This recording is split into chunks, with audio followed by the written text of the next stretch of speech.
Aujourd'hui, j'ai le plaisir de recevoir Fawzi Derbouze, fondateur des Night Trotters, qui est donc une association de marcheurs dont le but et la vocation est d'organiser des randonnées nocturnes à travers les rues de Paris.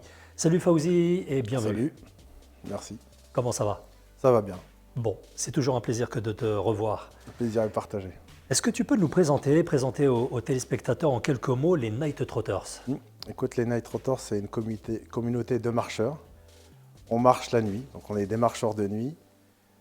Là, aujourd'hui, ça fait 5 ans et demi que ça existe. On a fait notre dernière édition, c'était en décembre dernier, la 50e, une édition semi-nocturne. Qu'est-ce qui t'a incité à imaginer ce concept au départ? Bah écoute, les Night Trotters, c'est ma réponse à la fatalité à laquelle je ne crois pas. J'avais contracté en 2014 un staphylocoque doré durant une infiltration qui s'est très mal passée. Donc voilà, suite à une erreur médicale, je me retrouve le dos cassé, le statut d'handicapé, une addiction à un opioïde que je nommerai pas. Et si tu veux, très vite, tu te retrouves avec un cahier des charges de la vie de tous les jours. Et tu es entouré de médecins, on pense à ta place, on te dit ce que tu peux faire ou ne pas faire. Et moi, je voulais juste, c'est parti d'un défi personnel, je voulais juste leur dire, bon, j'ai le statut de handicapé, je l'assume très bien.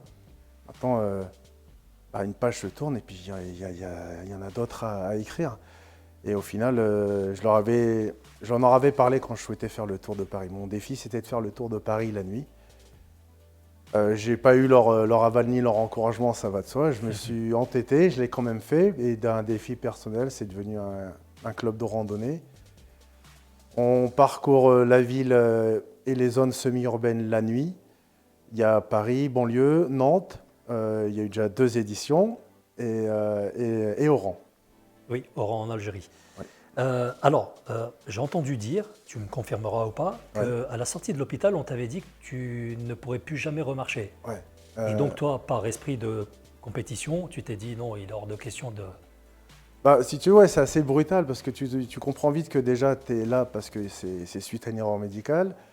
Tu as des douleurs de dingue et puis je me suis retrouvé 2 mois et demi en fauteuil roulant. Le pronostic était très compliqué parce qu'ils n'arrivaient pas à me dire que ce soit au tout début du séjour ou à la fin du séjour. Voilà, il y avait une perte de mobilité, ça c'était évident. Après, de là savoir, enfin pour eux, non, c'était pas possible. De toute manière, la colonne est très abîmée. Donc encore à l'heure d'aujourd'hui, le fauteuil roulant plane.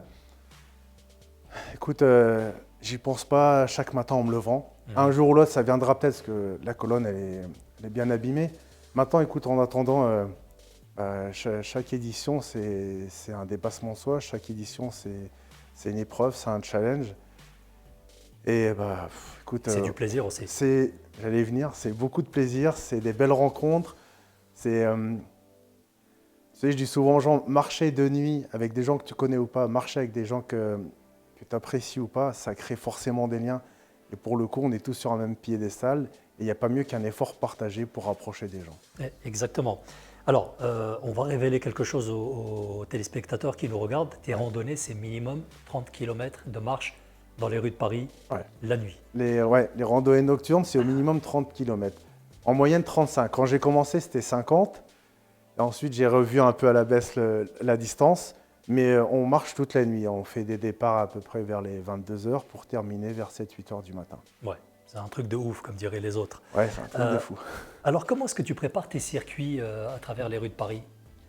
Alors écoute, ça c'est quand même un plaisir, c'est d'avoir à composer soi-même ses parcours. Il y a beaucoup d'applications. On en avait parlé des milliers de fois, mais je disais aux gens, non, c'est un plaisir de prendre une carte, de composer un parcours. Je varie, ce ne sont jamais les mêmes parcours. On peut repasser près d'un monument, ça arrive. On va parler comme les jeunes, il y a des spots qui sont très appréciés par les Night Trotters. C'est la Seine, parce que la Seine en soi, c'est quand même assez beau de nuit. Et un des plus appréciés, ça reste le Mont Valérien. Le Mont Valérien de nuit, c'est à faire. Bah oui. Surtout que pour y accéder, il y a beaucoup de dénivelé. Ça monte, mais je leur dis souvent, c'est un lieu chargé d'histoire. C'est un monument aux morts, c'est un lieu de mémoire. Et l'air de rien, ça se mérite. Et donc, du coup, les dernières minutes, là, j'ai un peu le rôle du père fouettard, parce qu'ils m'en veulent comme pas possible. Et je leur dis, mais allez, encore un effort, on y arrive. Et le Mont Valérien, la nuit, c'est juste incroyable. Surtout que tu as la flamme qui est constamment allumée, avec le message posé sur le mur, la flamme de la résistance ne s'éteindra jamais. Là, on s'y retrouve tous. Et donc les parcours, écoute, j'essaye de varier, Paris, banlieue. Et des fois, écoute, j'ai pas mal de petits ouvrages sur les mystères de Paris. Maintenant, de nuit, le seul inconvénient, c'est qu'il y a beaucoup d'endroits qui ne sont pas forcément accessibles. Mais ça reste toujours un plaisir. Tu vois, la dernière édition qu'on a fait, la 50e en décembre, on est passé par Montmartre. On a fait tout ce qu'il y a à voir sur la butte Montmartre en à peu près 2h30. Et juste avec l'éclairage naturel, l'éclairage des luminaires, c'était juste incroyable. Le Sacré-Cœur, faut le voir de nuit, j'ai envie de te dire. Une ville, il faut la découvrir la nuit. C'est un autre rendu, c'est une autre ambiance. Et la nuit, c'est quand même il y a un rendu poétique dans la nuit qui me plaît énormément. Et pour moi, ça ne pouvait se faire que de cette manière, que de nuit. Maintenant, la nuit, c'est un des rares moments de la journée ou de notre vie où on peut encore se laisser surprendre. Il y a toujours des imprévus. Ça s'est toujours très bien passé. Écoute, une belle aventure. Alors, une autre belle aventure que tu as vécue, c'était à Oran, en Algérie. Oui. Qu'est-ce que tu retiens de cette édition? Je retiens les paysages. Les paysages, on était parti, on a commencé, on était devant le musée des Moudjahidines. On a fait un moment le front de mer, on était dans le centre-ville, on est même passé près de certains vieux cinémas, j'ai oublié le nom. Et j'ai envie de te dire, c'était une fierté pour moi d'en organiser une en Algérie, j'espère en refaire d'autres. Tu as rencontré des gens là-bas? On a rencontré des gens, on avait rencontré une personne près de Disco Maghreb, qui s'appelait Mustapha, je crois. Ouais. Qui était bien animé. Et écoute, l'échange était vraiment ça. Il était joyeux. Il était très joyeux, ouais. Et on a fini aussi pas très loin de la place d'Armes, Ouais. qui était très très jolie. La nuit, écoute, tout est sublimé. C'est ça qui est magnifique. Est-ce que ça te ferait plaisir de mettre au point une édition, une randonnée nocturne, voire même diurne, dans le désert algérien? Écoute, ça serait le Graal, j'en rêve. Qu'est-ce qui te ferait plaisir, par exemple? Qu'est-ce qui me ferait plaisir comme endroit? Écoute, Janet, Taman Rasset, les environs de Rdaya. Là, j'en oublie, il y a tellement d'endroits. Mais Janet, Taman Rasset, Tarirt, déjà ces coins-là. Puis le désert, pour le coup, ça ferait écho à ce que j'ai traversé. Parce que je vais te dire pourquoi j'aime le désert. Parce que il n'y a pas mieux que le désert pour sentir à quel point on est des petites choses sur cette terre. Et le rendu face à l'infini, il est incroyable. Et alors, en journée, c'est beau. De nuit, ça sera encore meilleur. Et écoute, je lance l'appel s'il y a des gens qui sont dans le tourisme. Écoutez, on peut toujours en discuter, mais avec grand plaisir pour vous organiser des randonnées nocturnes ou même diurnes dans le désert. Bah, écoute, message lancé. Avis aux amateurs si vous avez envie de répondre à cet appel. Alors, quand on marche comme ça, des heures lors d'une randonnée nocturne à Paris ou ailleurs, hein, Ouais. avec souvent des inconnus, parce que c'est des gens qui viennent suite à tes appels, et donc tu découvres le soir même des gens que tu ne connais pas. Ouais. Est-ce qu'on fait de belles rencontres?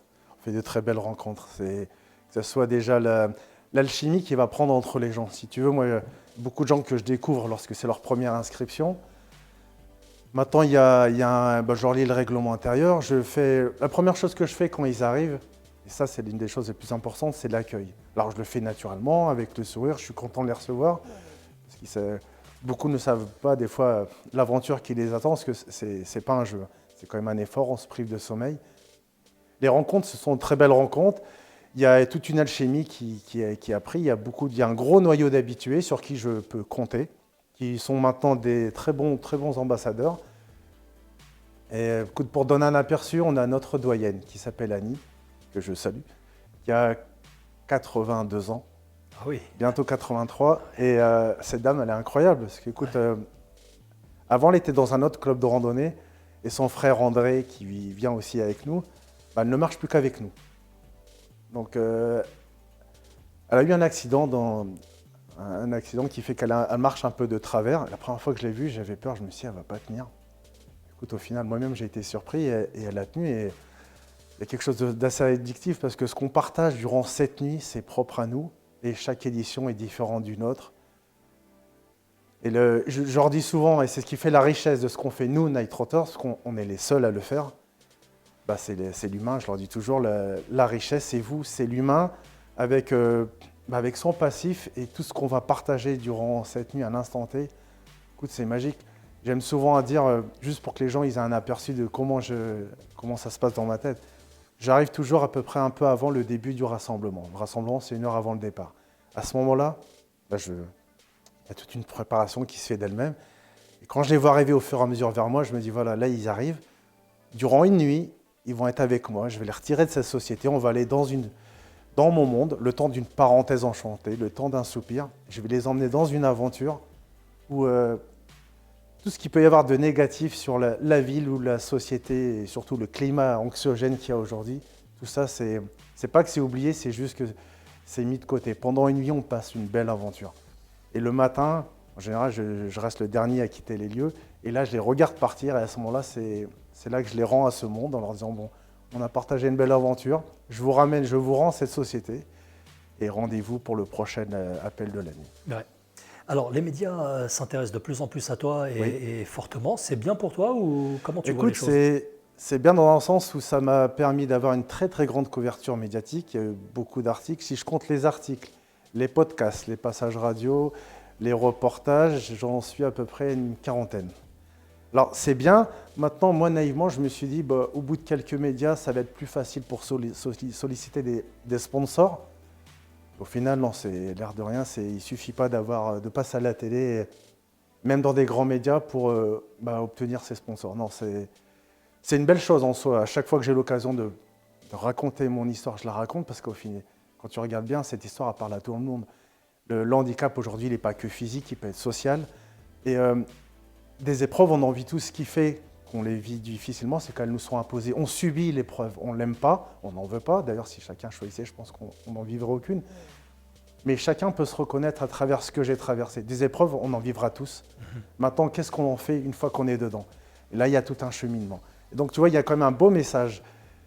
Et malgré, pour revenir aux médias, malgré toute la couverture médiatique, c'est pas aussi évident que ça.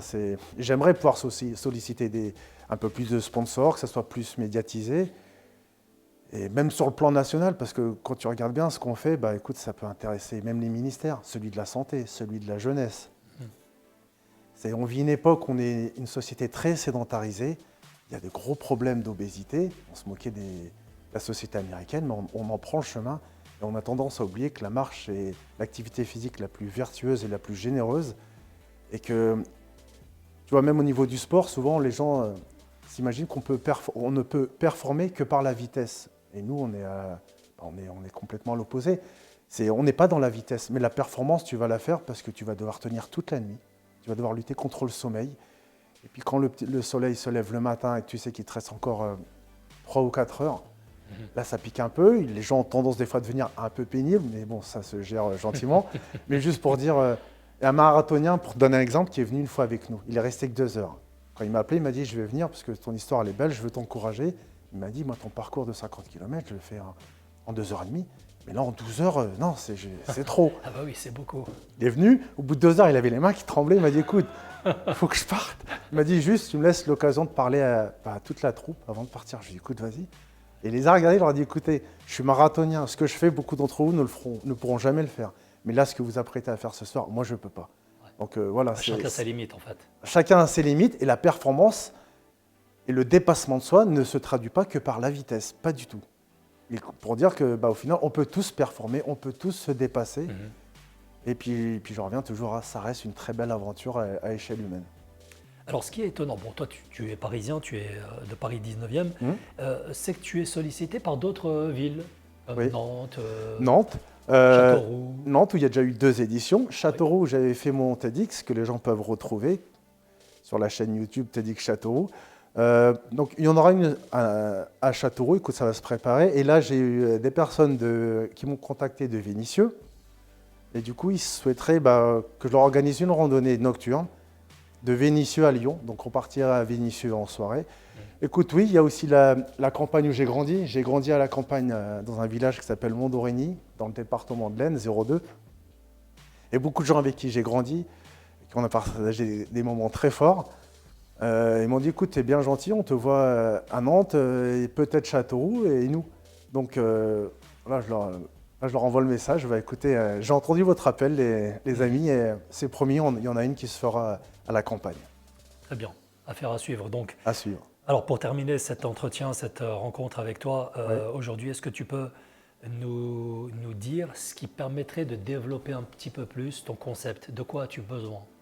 Écoute, dans ce que je fais, il y a la partie associative, avec l'association Bout de Ficelle, qui gère le club de randonnée Night Trotters. Et l'idéal, ça serait d'avoir un sponsor, d'avoir un équipementier sportif, et pourquoi pas même une marque ou deux qui nous accompagne. Ça, pour le coup, ça me soulagerait beaucoup et ça donnerait plus de visibilité.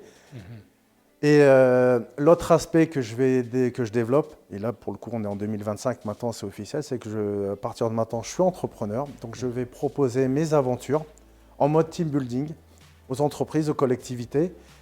Il y aura des randonnées nocturnes, semi-nocturnes, avec des formats à définir avec ce public, et des interventions autour du dépassement de soi, de comment se remettre d'une épreuve dans la vie. Et là, j'en reviens un peu sur les aventures. J'ai un argument imparable avec si un DRH m'écoute ou une personne qui travaille dans un CE, c'est qu'il n'y a pas mieux pour ressouder une équipe qu'un effort en commun, tout simplement. Il n'y a rien de magique. Mais le fait que chacun se dise, voilà, on ne peut y arriver que si on se soutient les uns les autres, parce qu'au final, c'est ce qui fait que je dis souvent aux gens, quand je leur annonce la distance, ah mais c'est trop, mais je leur dis au bout d'un moment, c'est le groupe qui vous porte. Vous n'avez pas besoin d'être un grand sportif, le groupe vous porte. Venez avec votre bienveillance, venez en y croyant un minimum, il faut que les gens adhèrent. Mais je vous garantis que oui, ça crée du lien, et puis l'air de rien, ça fait... pour le coup, le mot alchimie, il prend tout son sens. Son sens. Ouais. Très bien, merci beaucoup Fawzi, à bientôt. Merci à toi, à bientôt.